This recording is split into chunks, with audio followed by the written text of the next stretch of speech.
గొర్రెల పథకము ఎన్ని గొర్రెలు ఇచ్చిండ్రో ఎన్ని గొర్రెలు ఉన్నాయో ఇవాళ మొత్తం లెక్కలు తేలినాయి.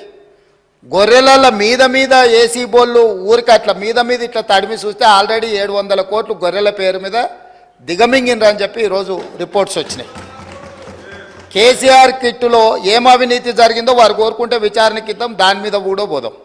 ఇదే కాకుండా గొప్ప పథకం అని చెప్పిన బతుకమ్మ చీరలలో జరిగిన అవినీతి మీద కూడా బతుకమ్మ చీరలు చేనేత కార్మికులకు పని కల్పిస్తున్నాం అని చెప్పి సూరత్ వెళ్ళి కిలోల కింద చీరలు తీసుకొచ్చి ఆడబిడ్డల్ని మభ్య పెడితే ఆడబిడ్డలే బయటకు వచ్చి తగులబెట్టిర్రు.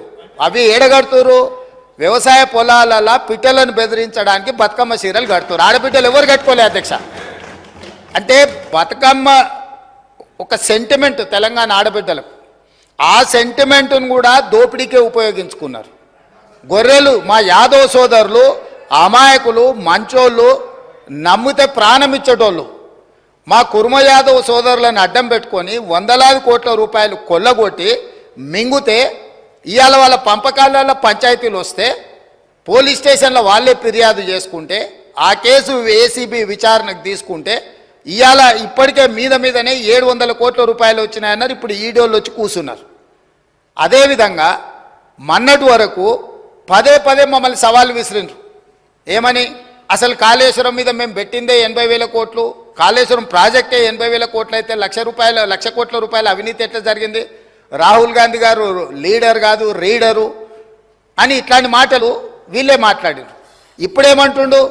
ఇప్పటి వరకు మేము 94,000 కోట్ల రూపాయలు కాళేశ్వరం ఖర్చు పెట్టినామంటున్నాడు. నిన్నటికి నిన్న పోయి చూసిర్రు ఎట్లా కూలిందో, ఇంకేమైనా మిగిలిందా లేదా అని. ఇవాళ ఇన్ని తప్పిదాలు చేసి ఉన్నాయని నమ్మి రంగారెడ్డి జిల్లాలో తమ రంగారెడ్డి జిల్లా నుంచి రిప్రజెంట్ చేస్తున్నారు అధ్యక్ష. మా మల్రెడ్డి రంగారెడ్డి గారు ఎప్పుడు మొత్తుకుంటుంటారు, అన్నీ మా భూములు అమ్ముకున్నారు, కనీసం మాకు రోడ్లు కూడా వేయలేదు, మా డ్రైనేజ్కి కనీసం మురికి కాలువలు కట్టుకోనికి కూడా నిధులు ఇవ్వలేదు, మా కాలేజీలు కూడా కట్టుకోవడానికి నిధులు ఇవ్వలేదని మా మల్రెడ్డి రంగారెడ్డి గారు అంటుంటారు. ఎన్ని వేల కోట్ల రూపాయల భూములు అమ్మినరో ఇవాళ లెక్క తీద్దాం అధ్యక్ష. ఇవాళ అప్పుల లెక్క ఏదైతే చెప్తుండో అమ్ముకున్న లెక్కలు చెప్తలేడు.